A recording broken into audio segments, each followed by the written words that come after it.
अस्सलामुअलैकुम नाज़रीन, hot issue programme में भलीकार नाज़रीन। अॼो के प्रोग्राम में ॻाल्हि कंदासीं औरतुनि जे हवाले सां, औरत मार्च जे हवाले सां। न रुगो मज़हब पर मुल्क जे आइन में बि औरतुनि खे बराबरी ऐं हिकु जहिड़ा हक़ ॾियण जी ॻाल्हि वाज़े नमूने थियल आहे। मज़हब जो रियासत सां को बि तालुक़ न आहे। रियासत में औरतुनि जा हक़ उन्हनि खे मर्ज़ीअ मूजिबि ॾियणु घुरिजनि, जॾहिं त मज़हब में बि इहा ॻाल्हि बिल्कुलु चिटे नमूने वाज़े थियल आहे त तालीम, सिहत, मिल्कियत में हिसो ऐं फ़ैसिला साज़ी में औरत खे उनजी मर्ज़ी मूजिबि ज़िंदगी गुज़ारण जी इजाज़त पिणु शामिल आहे। पर अफ़सोस जो मज़हब जा ठेकेदार इस्लाम में औरत जे हक़नि जी तशरीह पंहिंजी अना जी तस्कीन ख़ातिर करणु चाहिनि था, या वरी इहो खणी चइजे त उसामा बिन लादेन, मुल्ला उमर या अबू बकर अल बगदादी जे मज़हबी नज़रिए खे हथी ॾियण जी कोशिशि कई थी वञे।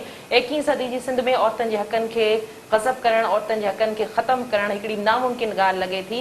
रोशन ख़्याल या सुञाण धुरियूं औरतुनि खे हक़ ॾियारण जे हवाले सां जिते पंहिंजो किरदारु अदा कनि थियूं, त उते अॼु अहिड़ियूं बि मज़हबी धुरियूं आहिनि जेके मुख़्तलिफ़ वक़्तनि ते पंहिंजी मज़हबी ख़्यालनि खे समाज जे मथां मणण जी कोशिशि कनि थियूं। ॻाल्हि कंदासीं औरत मार्च जे हवाले सां। जमियत उलमा इस्लाम जे राशिद में मुसूनो साहब जी जेका वीडियो वायरल थी आहे, जंहिंमें औरतुनि जे ॾींहं जे हवाले सां हुन जेका ॻाल्हि कई आहे त औरतुनि जे ॾींहं ते औरत मार्च खे न रुगो हुनजी रस्ता रोक कई वञे, पर उन में औरतूं जेके पंहिंजे हक़नि जे लाइ या पंहिंजे जाइज़ ॻाल्हियुनि जे लाइ जेको एहतजाज कनि थियूं, उन हवाले सां उन्हनि पंहिंजे ख़्यालनि जो इज़हार कयो आहे, जंहिं ते तमामु घणी सोशल मीडिया ते पिणु तनक़ीद कई थी वञे।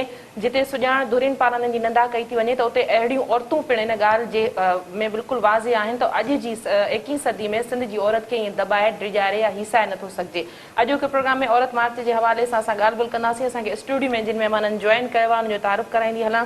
नूरनाज़ आगा साहिबा सीनियर एडवोकेट सुप्रीम कोर्ट आहिनि, मेंबर सिंध बार काउंसिल, सदर पाकिस्तान वुमेन लॉयर्स एसोसिएशन। भलीकार चाहियां थी नूरनाज़ साहिबा, तव्हां असांखे प्रोग्राम में जॉइन कयो।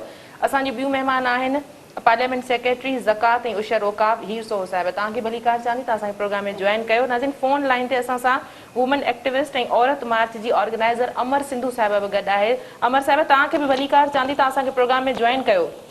वॾी महिरबानी। नूना साहिब, तव्हां खां शुरूआत कंदमि। औरत मार्च जे हवाले सां जेका वीडियो साम्हूं आई आहे, जंहिंजी तमामु घणी निंदा कई थी वञे, हूअं ई असांजो समाज जेको आहे जिते औरत खे ग़ैरत जे नाले ते क़तल कयो थो वञे, कारी करे मारियो थो वञे, मिल्कियत में हिसो नथो ॾिनो वञे, उते त इहे मज़हबी धुरियूं ईअं नथियूं थियनि। पर जिते औरतूं पंहिंजे हक़नि जे लाइ हिकिड़ो मार्च कनि थियूं, एहतजाज कनि थियूं, त उन्हनि खे उन्हनि जा राइट्स। ॾिसो, मूं राशिद महमूद साहिब जी वीडियो तमामु गौर सां ॿुधी आहे ऐं हुन हिकिड़ी ॻाल्हि ते एतिराज़ु कयो आहे, और उहो ॻाल्हि आहे त औरत खे पंहिंजे जिस्म ते इख़्तियार या इन टाइप जी का ॻाल्हि आहे, पंहिंजी मर्ज़ी पंहिंजो जिस्म, हिकिड़ी हिन ॻाल्हि ते हुन एतिराज़ु कयो आहे।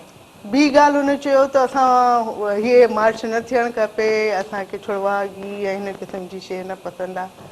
ॻाल्हि इहा आहे त हुननि जी पसंदि या न पसंदि सां को फ़र्क़ु नथो पए।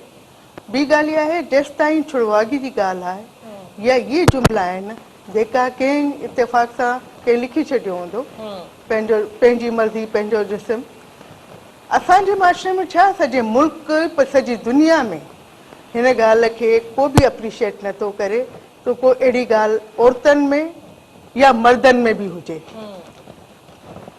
असांजो मुआशिरो बिल्कुलु डिफरेंट आहे, हिन करे हिन खे केरु बि अप्रिशिएट नथो करे। आउं बि अप्रिशिएट हिन ॻाल्हि खे नथी कयां। जेतोणीकि ॻाल्हि आहे त विमेन मार्च न थियणु खपे, हिन जी आउं निंदा कयां थी। छो न थियणु खपे? छा औरतुनि खे पंहिंजे हक़ जे लाइ आवाज़ उथारण जो को हक़ कोन्हे? छा औरतूं जेका आहे मजबूर ऐं महज़ हुजणु खपनि या अहिड़े माशरे जी वर चढ़ियल हुजनि? इहे न थियणु खपे। हुननि खे मुआशिरे में जेका आहे कानून साज़ी जो हक़ हुजणु खपे, पंहिंजी मर्ज़ी जो हक़नि पर हाणे रीसेंट पास्ट में हिकिड़ी right to self determination of nation, हाणे right to self determination of individual जी ॻाल्हि आहे। उहो राइट टू सेल्फ डिटर्मिनेशन माना हक़ ख़ुदि इख़्तियारी औरत खे बि हुजणु खपे, मर्दनि खे बि हुजणु खपे। तो पंहिंजी ज़िंदगी कीअं गुज़ारणु था चाहिनि, पंहिंजी तालीम कीअं हासिलु करणु था चाहिनि, कहिड़ी पंहिंजी मर्ज़ी जो प्रोफेशन इख़्तियार करणु था चाहिनि, या हुननि खे कानून साज़ी में या घर जे मामलात में या मुल्की मामलात में पंहिंजी राय रखण जो जेको हक़ हुजणु खपे। हिन करे या माशी या माशरती मामलनि में पंहिंजी राय ॾियण जो हक़ हुजे। मूं हिकिड़ी ॻाल्हि तमामु गौर सां ॾिठी आहे ऐं सम्झी बि आहे त जेकियूं औरतूं पढ़ियल लिखियल हूंदियूं ऐं जेका औरतूं जेको आहिनि इकोनॉमिकली या माशी तौर ते मज़बूत हूंदियूं आहिनि, हुननि जी राय ॿुधी बि वेंदी आहे ऐं हुन ते अमल दरामद बि थींदो आहे। ऐं माशरे में हुनखे सुठो मुक़ाम ॾिनो बि वेंदो आहे। पर जेका औरतूं मजबूर हूंदियूं आहिनि, अनपढ़ियल हूंदियूं आहिनि, हुननि खे पढ़ायो न वेंदो आहे या घटि पढ़ियल हूंदियूं आहिनि या हुननि खे जेका आहे माशी एक्टिविटीज़ में हिसो वठणु न पिया ॾियनि असांजे माशरे जा जेका अफ़राद आहिनि, चाहे उहो माउ हुजे, चाहे पीउ हुजे या भाउ हुजे या ॿिया हुजनि, तो अगरि वो ईअं कनि था त वो हिकिड़े इंसान खे महरूम कनि था तालीम खां बि, हिकिड़े इंसान खे महरूम कनि था पंहिंजी माशी सरगर्मियुनि जे लाइ, जॾहिं त इस्लाम ईअं न आहे। ॿी ॻाल्हि हुन जेका कई आहे राशिद महमूद साहब, वो चई आहे त इहे जेको आहे हुन माशरे जी तरफ़ हुनखे वठी वञनि पिया जेको छुड़वाग आहिनि, या हुन माशरे जी तरफ़ वठी पिया वञनि जेका छा चइबो आहे हुनखे,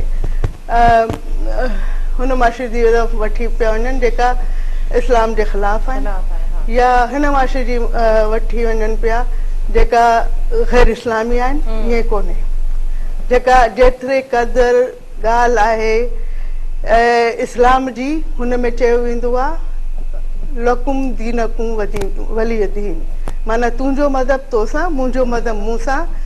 ऐं इहे बि आहे त औरतुनि खे मर्दनि सां बराबरी जो हक़ आहे, इहे बि इस्लाम चयो आहे।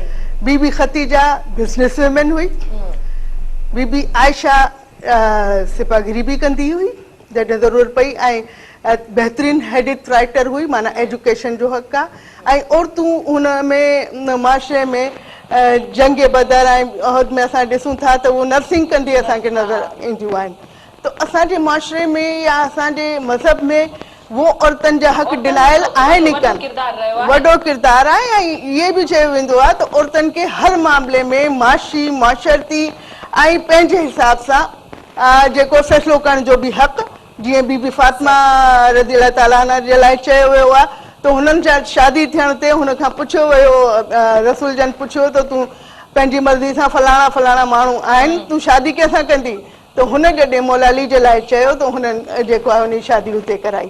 त इहे ॻाल्हि करणु त इहे सही आहे, इहे ग़लति आहे, इहे ग़लति आहे। कयो वञे हीअ तव्हां खां बि मां इन ते राय वठंदमि। अमर सिंधू असां सां लाइन ते गॾु आहे, हुन खां पुछी वठां। अमर साहिब, गुफ़्तगू तव्हां ॿुधी नूना साहिबा जी, छा चवंदो औरत मार्च जे हवाले सां हीअ जेका हींअर मुखालिफ़त प्रोपेगेंडा या तनक़ीद कई पई वञे? मां सम्झां थी त हीअ जेका बि प्रोपेगेंडा आहे, जेका असां जंहिं क़िस्म जी मुखालफ़त कई वञे थी, उहो दरअसल मर्दनि जे ज़हन जे ऐं ख़ासि तौर ते मज़हबी धुरियुनि जे जेका दावेदार आहिनि उन्हनि जे अंदर में वेठल आहे। जेकॾहिं औरत आज़ाद थींदी या औरत हिननि जे कंट्रोल खां निकिरी वेंदी त उहा ख़ुदा न ख़ास्ता हिननि जी नज़र में फ़हाशा, बदकिरदार या इन क़िस्म जी उरियानी फैलाईंदी। मां हिननि खे ॿुधाईंदी हलां त ही जंहिं क़िस्म जी ॻाल्हि, जंहिं क़िस्म जी बेहयाई जी ॻाल्हि कनि था, पाकिस्तान त हिन वक़्तु उन्हनि मुल्कनि में ॾिसो शुमार थिए थो जिते नंढड़नि ॿारनि सां रेप थिए थो, जिते मदरसे में वेंदड़ ॿार महफ़ूज़ कोन्हे, जिते घर में हलंदड़ ॿार महफ़ूज़ कोन्हे, पंहिंजे मिटनि माइटनि खां महफ़ूज़ कोन्हे, जिते रस्ते ते सड़क ते हलंदड़ असांजो ॿार महफ़ूज़ कोन्हे, जिते उते औरत जे जिस्म खे कंट्रोल रखणी या उनखे उनजे ॿार निकिरी अचनि ते हिननि खे फांसी जो ख़तरो थो थिए त असां हुननि खां पुछूं था त जॾहिं औरतूं घर में वेठियूं आहिनि, अञा त को मार्च कोन थियो आहे, पोइ पाकिस्तान में अहिड़ी कहिड़े क़िस्म जी जेका असां ई फ्रस्ट्रेशन आहे जंहिंजो शिकार ॿार थी रहिया आहिनि। इन करे उन्हनि खे इहा ॻाल्हि ज़हन मां कढणी पवंदी त जंहिं बेहयाई या जंहिं फहाशी या जंहिं उरियानी जो नालो खणी हू औरत मार्च या औरत जी आज़ादी या औरतुनि जे हक़नि जी तहरीक खे रोकणु चाहिनि था, उहो पंहिंजे ई रियासत जे अंदरि, पंहिंजे ई इस्लामी माशरे जे अंदरि उहो इन करे नाकाम आहे छाकाणि त हिन वक़्तु जेको असादाद, जेको अंग, जेको जिन्सी तशद्दुद जे हवाले सां ॿारनि जे हुन में मिले थो, त मां सम्झां थी त उहो कंट्रोल करण खे ज़रूरत आहे। त उन्हनि खे पंहिंजे जेके आहिनि उन्हनि खे हवस खे कंट्रोल करण जी ज़रूरत आहे, औरत जे जिस्म खे न। नंबर 1। नंबर 2 ॻाल्हि मां इहा चवंदी आहियां त उन्हनि खे इहा ॻाल्हि सम्झणु खपे जेको बि समाज, जेको बि माशरो जेसि ताईं पंहिंजी औरत खे मुख़्तलिफ़ रस्मनि रिवाजनि, जिरगाई जेका असां फ़ैसिलनि, कारोकारी, संग चटी, घरू तशद्दुद ऐं अहिड़े जेके रस्मनि ऐं रिवाजनि में जेसिताईं क़ैद करे वेठो हूंदो, माशरो उहो समाज आज़ाद समाज चई नथो सघे जंहिंजी अधु आबादी इन क़िस्म जे ग़ुलामी में वरितल हुजे। तंहिंजे करे असां सम्झूं था त आज़ाद औरत जी आज़ादी जो तस्वर उन पूरे समाज जी माशी माशरती ऐं समाजी आज़ादी सां जुड़ियल हुजणु खपे। जेकॾहिं हिननि खे का ग़लतफ़हमी आहे त हिननि खे पंहिंजी ग़लतफ़हमी दूर करणु खपे। टे नंबर ते मां इहा ॻाल्हि चवंदसि त दरअसल हक़ीक़त इहा आहे त जेके मज़हबी धुरियूं उहे पंहिंजे असलियत में पंहिंजी जेका असां जेके कूड़ा मास्क पाए वेठियूं आहिनि सियासत जे नाले में हक़नि जे नाले में उहे क़ौमी हक़ हुजनि उहे जमहूरी हक़ हुजनि उन्हनि जा मास्क सभु लही चुका आहिनि। उन्हनि जी सियासत बुरी थी चुकी आहे। हाणे हू औरतुनि जे हवाले सां औरतुनि खे असां अॼु बि चवंदा आहियूं त औरतुनि खे निशानो कमज़ोर सम्झी औरतुनि खे निशानो बनायो वञे थो छाकाणि त हिननि जी नाकाम ऐं ज़ीरो सियासत लाइ चमकाइण जे लाइ हाणे बाक़ी कुझु कोन बचियो आहे। तंहिंजे करे हिननि औरत खे मार्च खे जेको निशानो ठाहियो आहे। जेकॾहिं हिननि खे जेकॾहिं पंहिंजी जेका असां सियासत ऐं पंहिंजी जेका असां जमहूरी छाकाणि त जेयू आहे मां सम्झां थी त हिकिड़ी जेका असां सिर्फ़ु मज़हबी तबलीगी जमात कान्हे। जेयू आहे पाकिस्तान जे कॉन्स्टिट्यूशन जे बारे में पाकिस्तान जे आइन जे बारे में 73 जे आइन जे बारे में मुसलसल उन जे लाइ ॻाल्हाईंदी रही आहे। ऐं हाणे जेको फ्रीडम मार्च हिननि जो हुयो उहो बि चयो त असां आइन जी बहाली जे लाइ जेको असांजो मार्च हुयो।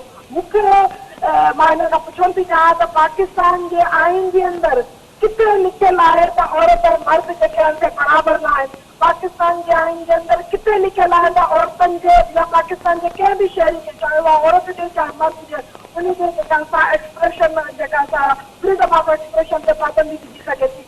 किथे इहो लिखियल आहे त औरतुनि जे मेड़ ते औरतुनि जे जेका असां गॾिजण ते औरतुनि जे जश्न ते औरतुनि जे जुलूस ते पाबंदी विझी सघिजे थी छाकाणि त उहा औरत आहे। मां सम्झां थी त पाकिस्तान जे कॉन्स्टिट्यूशन 73 जे आइन जे मुताबिक़ पाकिस्तान जूं सभई औरतूं चाहे उहे घरनि में कैद आहिनि चाहे उहे शहरनि में आहिनि चाहे उहे नौकरी करे रहियूं आहिनि चाहे उहे घरू कमु कंदा आहिनि चाहे उहे हाराड़ियूं आहिनि चाहे उहे पढ़ियल लिखियल आहिनि सभई पाकिस्तान जी शहरी आहिनि ऐं पाकिस्तान जी शहरी सही अमर साहिब हक़ असुल आहे उहे पंहिंजी जेका असां को बि जलसो जुलूस पंहिंजे हक़नि जे लाइ कढी सघनि थियूं।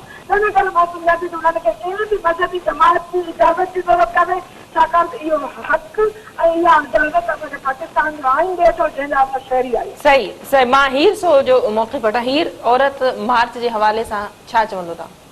ॾिसो त हिकिड़ो तमामु घणो अफ़सोस नाकत हिकिड़ो पार्टी जो सरबराह वही सिंध जो सदर आहे उहो वही अहिड़ी स्टेटमेंट ॾे समझ खां ॿाहिरि आहे। ॾिसो अगरि तव्हां यकीन उन्हनि जो पंहिंजो पॉलिटिकल व्यू थी सघे थो पर तव्हां उन ते पाबंदी हणणु कंहिंजो बि हक़ कोन्हे आहे। स्टेट ज़िम्मेदार हूंदी आहे ऐं अगरि असां हिकिड़े आज़ादु मुल्क में रहूं था असांजी आइन असांखे हक़ ॾिनो आहे त औरत जिथे चाहे वञी सघे थी रही सघे थी। उनखे पूरी मुंहिंजी मर्ज़ी आहे त आउं रहो पाए विया मुंहिंजी मर्ज़ी त रहो न पायां तव्हांजे साम्हूं आदि वेठल आहे हर कंहिंजी उनखे असांखे इज़हार आहे आज़ादी जो इज़हार आहे ऐं असांखे उथण जो वेहण जो ड्रेसिंग जो असांखे पंहिंजो आहे। मुंहिंजो ईमान आहे बींग मुस्लिम नमाज़ पढ़ां थी नथी पढ़ां उहो मुंहिंजो ख़ुदा जे विच जो मामिलो आहे। उन में वही तव्हां पंहिंजा रिमार्क्स ॾींदा अगरि तव्हां वञो त हिन खां अॻु में बि हिननि कोशिशि कई या त वरी शायदि हिननि खे थोरो स्पेस मिलियो आहे त असां शायदि वरी तालिबान फैक्टर में वञणु चाहियूं था जिते इहा कोशिशि कई वई त मैराथन रेस जहिड़ा इशूज़ खे उहो बि ॾिठो वियो त बुरको पाइण ताईं बि सूरत हाल अची वई हुई। त इहे सूरत हाल में यकीननि पॉलिटिकल पार्टी तमामु वॾो रोल आहे। ऐं सम्झां थी त पाकिस्तान पीपुल्स पार्टी जी हिस्ट्री पाकिस्तान जी हिस्ट्री में ॾिसो त औरत जो वॾो किरदारु रहियो आहे। फातिमा जिन्ना खां वठी उनजे खां वठी बेगम नुसरत भुट्टो खां वठी बेनज़ीर भुट्टो साहिब शहीद राणी जे उनजो जेको कंट्रीब्यूशन रहियो आहे जो किरदारु रहियो आहे उन में इवन सिविल सोसाइटी जो वॾो किरदारु रहियो आहे। तव्हांजे साम्हूं सभु शयूं आउं सम्झां थी त अहिड़नि रवैयनि ते अफ़सोस ऐं हिन सां न सिर्फ़ु बल्कि ख़वातीन वधीक उजागर थींदियूं प्रोमोट थींदियूं ऐं ज़िद ऐं कावड़ में वधीक ॿाहिरि निकिरंदियूं। त असांजी मर्ज़ी आहे अगरि को बि ज़बरदस्ती को फ़ैसिलो थोपियो वेंदो त बाबा तव्हां न वञिणो आहे तव्हां लिटरली तव्हां सॼो त उन ॾींहुं केतिरियूं हज़ारनि जी तइदाद में ख़ुदि ब ख़ुदि ऑटोमेटिकली ख़वातीन निकिरंदियूं। अहिड़ा स्टेटमेंट न ॾियणु खपनि। तव्हां अगरि सम्झो था या त असांखे इंडिया वांगर मजहबी इंतहा पसंद तरफ वठी वञण चाहियो था। अल्लाह शुक्र आहे त मुल्क में हिन वक़्तु जेका मिनारिटी जे हवाले सां बींग मुस्लिम आहे इन करे हर कम्यूनिटी माण्हू आहिनि पंहिंजे मज़हब जे पॉइंट ऑफ व्यू खां रहनि था, खाइनि था, पीअनि था, उथनि था, सोच आहे उन्हनि जी। पर ज़बरदस्ती अगरि तव्हां कुझु करणु चाहींदा, ज़बरदस्ती तव्हां इहो चाहियो त औरत जेकी आहे आज़ादी मार्च कोन करिणो आहे, औरत मार्च कोन करिणो आहे, छा हिननि जे छा बुरके में वेठल औरत वधीक पाक पवित्र आहे, साफ़ सुथरी आहे, उहो बुराई जी तरफ़ कोन्हे? छा हिननि मदरसनि में इस्लाहात आंदियूं आहिनि? छा मदरसनि में बुरायूं कोन पियूं थियनि? छा हिननि जे पार्टियुनि में रही बुरायूं कोन थी रहियूं? त वही तव्हां सिर्फ़ु नालो वठी ऐं हुन ते तनक़ीद करणु, मां सम्झां थी त इहा ज़्यादती आहे। असां पाकिस्तान पीपुल्स पार्टी न सिर्फ़ु सपोर्ट कंदी हुन प्रोग्राम खे, गॾु हूंदी ऐं पॉलिटिकल तौर ते बि ऐं गवर्नमेंट तरफ़ां बि असां सपोर्ट कंदासीं, गॾु बीहंदासीं। इहे मां सम्झां थी ड्रामेबाज़ियूं न थियणु खपनि। हर कंहिंजी पंहिंजी मर्ज़ी आहे, हू वञणु चाहे थी औरत, ऐं हिन वक़्तु कहिड़े फोरम ते औरत न वेठल आहे, कहिड़े फोरम ते औरत पंहिंजो किरदारु अदा न करे रही आहे। ऐं आउं सम्झां थी त वधीक बहितर किरदारु अदा करे सघे। अगरि तव्हां कंपेयर करियो त मर्द ऐं औरत ॿई कमु कनि था, त औरत वधीक पॉज़िटिव ऐं वधीक स्ट्रॉन्ग रोल पंहिंजो अदा करे रही आहे।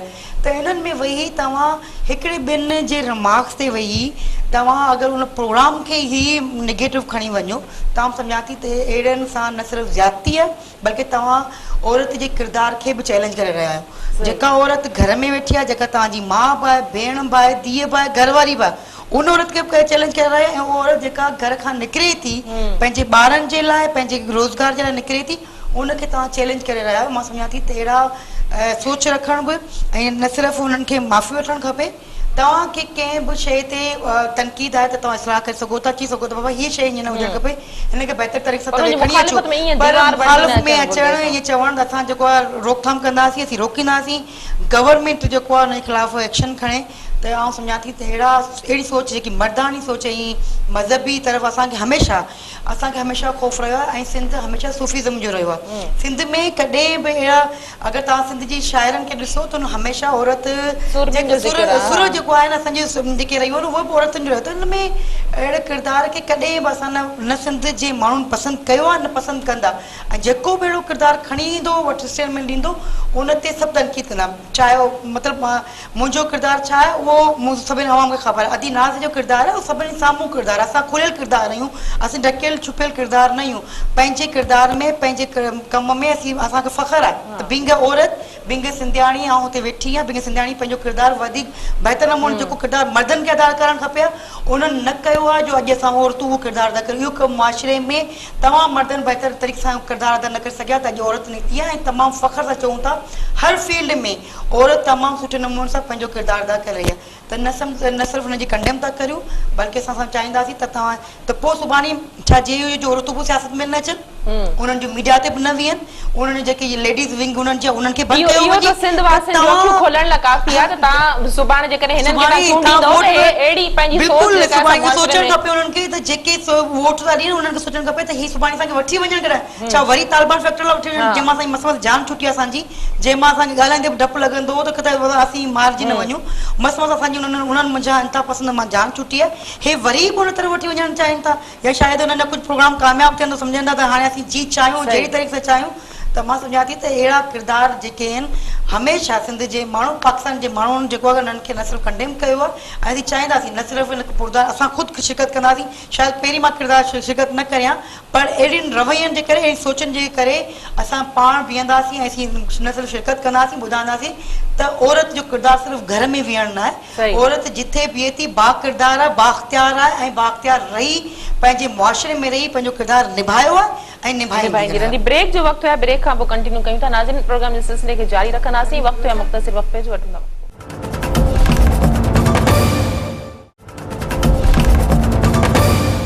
वेलकम बैक नाज़रीन, प्रोग्राम जे सिलसिले खे अॻिते वधाईंदासीं। नूना साहिबा, पाकिस्तान जो इन मुल्क जो आइन बि औरतुनि खे जेको आहे सो बराबरी जा हक़ ॾियण जी ॻाल्हि करे थो।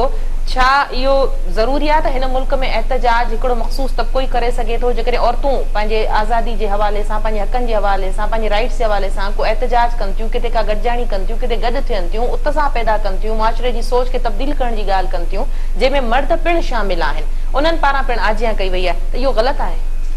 ॾिसो, ॻाल्हि इहा आहे त हिकिड़ो लफ़्ज़ ॿियो बि उन्हनि चयो त सेकुलरिज़म जी तरफ़ां वठी पिया वञनि। ये तमाम या तो सेक्युलरिज्म जा माना नथा समझन। एथियज़म ऐं सेक्युलरिज्म में तमाम घणो फर्क है। अल्लाह के न मञण, नाउज़ु बिल्लाह हाँ। हिकड़ी भी गाल है, वो एथियस्ट हुंदा है। सेक्युलरिज्म इस्लाम का वधिक सेकुलर को मजहबी कोन्हे। Yes. जंहिंमें ये चयो वियो आहे त लकुम दीनकुम वलिय दीन, मूं अॻे बि चयो लकुम दीनकुम वलिय दीन जो मतिलबु आहे तुंहिंजो मज़हब तोसां, मुंहिंजो मज़हब मूं सां। ऐं इन जो मतिलबु इहो आहे त हिक ॿिए जे लाइ टॉलरेंस, ठीकु आहे न। जेसि ताईं टॉलरेंस न हूंदी तो हिन सेकुलरिज्म जो मतिलबु इहो आहे त असां ॿियनि जी इंसानी हक़नि जी जेका आहे उनखे टॉलरेट कयूं ऐं उहो असांखे टॉलरेट कनि, या असां ॿिए जे मज़हब जो एतिराम कयूं, उहो असांजे मज़हब जो एतिराम कनि, औरतुनि जे हक़नि जे ख़िलाफ़ न ॻाल्हाइनि। ऐं ये ॻाल्हि त धमकी ॾियण त असां हथ में खणनि नथा चाहियूं का बि को बि कमु, त इहा ग़लति आहे। असां हिन ॻाल्हि खे पसंदि नथा कयूं और सम्झूं था त हिकिड़े पॉलिटिकल लीडर खे हिन पीर राशिद महमूद साहब जो, ख़ालिद महमूद साहब तमामु पॉलिटिकल सुठो माण्हू हुयो, घणो असां सां गॾु हलियो मुख़्तलिफ़ मूवमेंट्स में, ऐं इज़त कयां थी हुननि जी। पर रुगो औरतुनि जे ख़िलाफ़ ॻाल्हाइण सां को पॉलिटिकल लीडर नथो थी सघे। इज़त असां कयूं था हुननि जी, हुननि खे खपे त औरतुनि जी इज़त कनि ऐं औरतुनि जा जेका सुठा जाइज़ और बहितरीन हक़ आहिनि, राइट टू सेल्फ डिटर्मिनेशन जो, वो हुननि खे मिलणु खपे। छो न मिले त हुननि खे जॾहिं काइन जी आर्टिकल 25 चए थी there shall be no discrimination on the basis of sex alone, माना जिन्स जी बुनियाद ते को जेको इम्तियाज़ वरितो न वेंदो। आइन चए थो आइन प्रोटेक्ट करते तो औरतुनि खे ज़मीन जो हक़ आहे, औरतुनि खे प्रॉपर्टी जो हक़ आहे, औरतुनि में नौकरियुनि जो इक्वल पे जे हवाले सां हक़ आहे। हुननि खे हर माशरती हर मामले में जेको आहे या इकोनॉमिकल फील्ड में या माशी फील्ड में हुननि खे हक़ आहे त आइन ॾिए थो, कानून ॾिए थो, हिन मुल्क जो आइन ॾिए थो। तो पोइ आऊं या तव्हां केरु था थियो त हुन में अटका कयो, छा इजलास करणु, छा जलूस कढण जेका आहे गैर आइनी आहे। अगरि गैर आइनी आहे त पोइ तव्हांजे लाइ बि गैर आइनी आहे। तव्हां जेका जलूस कयो था, तव्हां जेका पॉलिटिकल एक्टिविटीज़ कयो था, उहो बि गैर आइनी आहिनि। अगरि ईअं ई आहे, अगरि तव्हांजा जलूस, तव्हांजा जेका मुज़ाहिरा आइनी आहिनि, त औरतुनि जा मुज़ाहिरा ग़लति कीअं था थी सघनि। औरतुनि जा जलूस औरत पंहिंजी प्रोटेक्शन जे लाइ हिन माशरे जी जेका बिल्कुलु हेठे लेवल जी जेका औरतुनि सां तशद्दुद, माशरती तशद्दुद, कारोकारी ऐं न ॼाणे अलाए छा, ठीकु आहे। जॾहिं इहे सभु कुझु थिए थो पियो ऐं औरतूं पंहिंजे हक़नि जे लाइ आवाज़ उथारनि थी पियूं, त तव्हांखे कहिड़ो एतिराज़ थियणु खपे। हा, जेका ग़लति ॻाल्हि आहे असां बि हुन ग़लति चऊं था, तव्हांजे ख़्याल में उहो ग़लति आहे, तव्हां बि सही आहे पंहिंजी जाइ ते ग़लति खे ग़लति चओ और सही खे सही चओ, पर सही खे तो सही चओ न, घटि में घटि। सही ग़लति खे तव्हां मज़म्मत कयो था, पर सही खे सही चवणु खपे त इहे सही आहे। सही। अमर साहिब, तव्हां खां मां पुछंदमि त ही पैगाम, ही जदोजहद हाणे एतिरो वसी थी वियो आहे, एतिरो फैलिजी वियो आहे जो न ॼाणे हिन काफ़िले में हाणे केतिरे माण्हू जेके आहिनि से शिरकत कंदा। इन सूरत हाल खे ॾिसी करे मर्दनि जे हवाले सां मूंखे ॿुधाइजो त उन्हनि जो जेको आहे सो रोल इन में केतिरो रहियो। यकीनन सुञाणदुरनि तरफ़ां जेको आहे सो तमामु घणो एप्रिशिएट पिणु कयो वियो आहे, पर छा इन मज़हबी दुरियुनि जो इहो फर्ज़ कोन्हे, जीअं तव्हां ॻाल्हि कई त मदरसनि में ॿारनि सां ज़्यादतियूं थियनि थियूं, नंढी उमिरि में न्याणियुनि जूं शादियूं थियनि थियूं, उन्हनि सां ज़्यादतियूं थियनि थियूं, अलाए केतिरियूं छोकिरियूं आहिनि जेके ईअं जिन जा लाश दरियानि में लोड़िया वञनि था, हिरासमेंट जो शिकार थियनि थियूं, यूनिवर्सिटियुनि में थियनि थियूं, कॉलेजनि में थियनि थियूं, छोकिरियूं अगवा थियनि थियूं। मज़हबी दुरियूं इन पॉइंट ऑफ व्यू खां छो नथियूं साम्हूं अचनि त इन शयुनि खे, समाजी बुराइनि खे ठीकु करण में पंहिंजो किरदारु अदा कनि, न की उहे औरतूं जेके इन्हनि बुराइनि जे ख़िलाफ़ पंहिंजो आवाज़ उथारनि थियूं, पंहिंजो पाण खे सेफ करण जे लाइ, मज़बूत करण जे लाइ हिकिड़ी जदोजहद कनि थियूं, त उनजो आवाज़ बंदि करण लाइ त मिंट में इन तरह जा बयान अची वञनि था। जी, मुंहिंजी आवाज़ अचे पई अमर साहिब तव्हां ताईं? मुंहिंजे ख़्याल में लाइन ड्रॉप थी वई, कोशिशि कंदासीं त असांजो राब्तो ॿीहर थी सघे।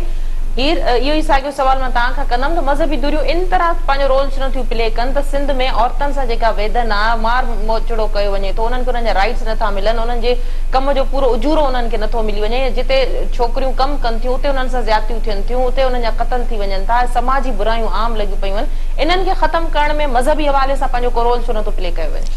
बिल्कुल इन में तव्हांजी ॻाल्हि सां मुतफ़िक़ आहियां त असां वटि को जनरल जेको मज़हबी जेके पार्टियूं रहियूं आहिनि, जनरल परसेप्शन इहो रहियो आहे त सोच ईंदी आहे त इंतिहा पसंद तरफ़ असां वधीक वञूं था। असांखे मज़हब कॾहिं बि क़ुर शरीफ़ जी जेका बहितरी असांजो तशरी उहो जेको उन्हनि जो कमु आहे उनखे उन्हनि कॾहिं बि बहितर न कयो आहे, तशरी न कई आहे। आयतनि खे बहितर तशरी करे ॿुधाइणु उहो जेको कमु हिननि मज़हबी पार्टियुनि जो उहो न कयो आहे। हदीस खे बहितर तरीक़े सां तशरी करणु उहो कॾहिं हिननि कमु न कयो आहे। सिर्फ़ु हुन शइ ते त बाबा औरत छो थी ॿाहिरि निकिरे, औरत जेकी आहे उहो ड्रेसिंग उन जी सही कोन्हे, औरत अगरि ॿिनि छोकिरियुनि अगरि को बैनर खणी बीठो हुन तव्हां तनक़ीद करियो था, पर जेका औरत मज़हब जी ज़बरदस्ती तव्हां शादी करायो था, मिनारिटी जी अगरि का अचे थी उन ते तव्हां कॾहिं बि आवाज़ न उथारियो। नंढी नियाणियुनि सां जेकी ज़्यादतियूं तव्हां पाण ॿुधायो हुयो इंट्रो में त ज़्यादतियूं थींदियूं उन ते त कॾहिं आवाज़ न उथरियो आहे। तव्हां जेका तव्हांजी जेका तरबियत आहे, तव्हां जेका तालीम ॾियो था, ॾिसो त असांजो वॾो हिसो अञा ताईं बि न निकिरी सघियो आहे, त असांजो जेको इल्मु न हुजण जे करे असांजे मुआशरी तौर ते तव्हां चवणु किरदार कयो। हाणे मिसाल ॾींदा त पोलियो जी वैक्सीन जे हवाले सां तव्हांजे ॻोठनि में तरबियत न हुजण जे करे अॼु बि मौलवी साहिब खे तव्हांजो जेको जेको अज़ान थो ॾिए हुन खां अज़ान खां सवा छा हुन कॾहिं बहितर तरबियत ॾिनी आहे तव्हांजी? तव्हां वैक्सीन जो इन वक़्तु हाणे कंटिन्यूसली तव्हांजी जेके आहे रिफ्यूअल वधनि पिया, तव्हांजा इनकार पिया कनि त हीअ चवनि था त बाबा हीअ असांजो जेको आहे न उहो हराम आहे, पियो कंदा। त जेके तव्हांजो जिते जिते तव्हांजो किरदारु आहे, जिते जिते तव्हांजी कंट्रीब्यूशन उहो त तव्हां करियो कोन था। बाक़ी फ्री सिरी जेको आहे न आज़ादी मार्च छो था कनि, औरत ॿाहिरि छो थी निकिरे, औरत तकरीरूं छो थी करे, औरत खे जेको प्राइम मिनिस्टर कोन थियणो, औरत खे नौकिरी कोन करणी आहे, त उन्हनि ते वई उन्हनि ते हमेशह तनक़ीद हिननि ते रही बि थींदी रहंदी। ऐं हीअ जेको शयूं आहिनि उहो असांखे जेके असांजा माण्हू जेके हिन तरफ़ रुझान में अचनि बि था, ख़ुदा ताला असांखे अक़ल शऊर ॾिनो आहे, असांखे ॿुधाई आहे त हीअ ख़राबु शइ आहे, हीअ ग़लति शइ आहे। उहो असांखे तव्हां उनखे बहितर तरह ॿुधायो, न की तव्हां बाउंड करियो मूंखे त बाबा तोखे बुरको पाइणो आहे, घर में वेहणो आहे। घर में अगरि अॼुकल्ह जे मुआशरे जेको हालात आहिनि उन में अगरि औरत घर में वेहे थी त हुनखे खाराए केरु थो? छा जेका माउ 5 ॿारनि 7 ॿारनि सां बुखियल पेट वेठियल में उते छा आहे असांजा मज़हबी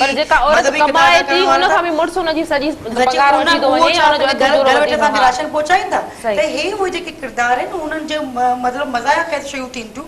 ऐं नथी सम्झां त हिननि किरदारनि खे वेही चवनि त बाबा असीं जेको रोकथाम कंदासीं, ऐं मूंखे तमामु मां सम्झो त शायदि जीअं वारा हाणे प्रोग्रेसिव थी विया आहिनि, हिकिड़ी सुठी पॉज़िटिव, पर अहिड़नि रिमार्क्सनि सां जेको आहे उन्हनि जी माण्हुनि जे लाइ मां सम्झो सुठो आहे। सुभाणे वरी इलेक्शन आहिनि, शयुनि ख़बर पवे त हे वञनि केॾां पिया। मूंखे त डपु आहे त हिननि जी किथे वरी बि हिननि जो वरी तालबाल वाल फैक्टर न अची वञे, असां ॼण खे वरी बुरको पाइण ते मजबूर। ॾिसो अगरि का औरत सम्झे थी त नकाब करणु चाहे थी, अल्लाह से उनकी मर्जी आहे, उनजी चॉइस मर्जी जे खिलाफ जॾहिं इस्लाम में तव्हांखे परमिशन आहे मर्जी औरत छा ॻाल्हि कई न हज़रत ख़दीजा ॿार कोन निकिती, छा हज़रत बीबी आशा जो किरदारु, हज़रत फातिमा रज़ी अल्लाह ताला जो किरदारु, असांजी हज़रत बीबी ज़ैनब जो किरदारु, त हर किरदार में औरतुनि जो किरदारु हर ॾिसो असांजे लाइ उहे एग्ज़ाम्पल आहिनि। त हर किरदारु उन्हनि ॿुधायो त बाबा तव्हां बि जॾहिं उन टाइम में बि जॾहिं हू कारोबार करे सघे थी त अॼु जी औरत छो कोन मज़हब जी तशरीह पंहिंजे सोच मुताबिक़ थींदी त पोइ इन तरह जी सूरत बिल्कुल ये अफ़सोस नहीं है। इंशाल्लाह पाकिस्तान पीपल्स पार्टी गवर्नमेंट कॾहिं बि न सिर्फ़ु उन्हनि खे तनक़ीद कंदी आहे, ये सभु बीहंदासीं सपोर्ट कंदासीं त आज़ादी मार्च औरत मार्च, औरत जी मर्ज़ी आहे त हू घर में बि, औरत जी मर्ज़ी आहे त हू ॿाहिरि वञी पंहिंजो कारोबार हलाए, जहिड़े हिसाब सां चाहे किरदारु अदा कयो आहे। बेनज़ीर साहिबा जेको आहे उहो तव्हांजे साम्हूं मिसाल आहे असांजे लाइ। असां फ़ख्रु आहे त पाकिस्तान पीपल्स पार्टी में उन्हनि औरतुनि जो किरदारु आहे ऐं रहंदो अॻियां बि इंशाल्लाह अहिड़ा खोड़ सारा एग्ज़ाम्पल्स थींदा वेंदा जिन जो पंहिंजो किरदारु आहे। सिविल सोसाइटी जो वॾो किरदारु आहे, असांजी सिविल सोसाइटी में औरत जो वॾो किरदारु आहे हर इशू ते, मतिलबु गवर्नमेंट ते तनक़ीद करण में सिविल सोसाइटी जेके बि ग़लतियूं कोताहियूं कमियूं थीनि थियूं उन्हनि ते हुननि जो भरपूर किरदारु रहियो आहे। एहतजाजनि में शामिल थींदी रहे। अमर साहिबा मुंहिंजी आवाज़ अचे पई तव्हां ताईं? जी जी बिल्कुल। अमर साहिबा सवाल मुंहिंजो इहो तव्हां खां त ही पैगाम ही जेका जदोजहद आहे एतिरी वसी थी वई आहे जो इन में न रुगो औरतूं पर रोशन ख़याल मर्द बि पंहिंजो जेका आहे शिरकत लाज़मी बणाईंदा। मज़हबी जेकॾहिं स्कॉलर्स जी ॻाल्हि कजे या मज़हबी सोच मञण वारनि जी जेकॾहिं ॻाल्हि कजे त पोइ असांजे समाज में तमामु घणियूं बुरायूं आहिनि। मदरसनि में ॿारनि सां ज़्यादतियूं थियनि थियूं, जीअं सवेर तव्हां ॻाल्हि कई, नंढी उमिरि में नियाणियुनि जी शादियूं थियनि थियूं, छोकिरियूं जेके आहिनि से अगवा, सिंधी राजधानी कराची जहिड़े शहर मां छोकिरियूं अगवा थियनि थियूं, न ॼाण केतिरा लाश जेके आहिनि से दरियानि में लुड़नि था, गैरत जे नाले ते क़तल थियनि था, ऐं संग चटी में नियाणी खे 7 क़ुरान चयो थो वञे, पर उन्हनि क़ुराननि खे जेको आहे चटी में ॾिनो थो वञे। इट मीन्स के हिकिड़ी नियाणी 7 क़ुराननि जे बराबरि आहे, 7 क़ुराननि ते फ़ैसिलो 7 क़ुराननि खे ॾिनो थो वञे। इन तरह जी बुराइनि खे रोकण जे लाइ मज़हबी धुरियूं छो नथियूं पंहिंजो किरदारु अदा कनि, जिन जे लाइ अॼु औरत मार्च खे जेको आहे सो पंहिंजी जदोजहद खे मंज़र ते बि आणणो पियो आहे, मज़बूत करण लाइ वञणो पियो आहे। ॾिसो, मां बि इन ॻाल्हि में इहो ई चवंदसि त ॿियो त ठहियो, पर जंहिं इस्लामी निज़ाम जे अंदरि औरत जी आज़ादगी जो तस्वर ॾिनल आहे, जंहिंजूं ही मज़हबी धुरियूं ॻाल्हि कनि थियूं, असां चऊं था त ॿी जेका असां जदीद रियासत वारी आज़ादी त छॾियो, पर जेकॾहिं उन ई आज़ादी खे ही जेका असां ही मज़हबी धुरियूं जेकॾहिं उन लाइ जदोजहद कंदा त असांजो समाज घणे हद ताईं जेको आहे सो इन खां इन्हनि बुराइनि खां पाक हुजे आहे। मिसाल जे तौर ते केतिरियूं पाकिस्तान जूं औरतूं आहिनि जिन खे मिल्कियत में हिसो मिले थो, केतिरियूं पाकिस्तान जंहिंजो जेका असां इस्लाम जे अंदरि इहो चयलु आहे त पंहिंजे धीअनि खे मिल्कियतनि में हिसो ॾियो।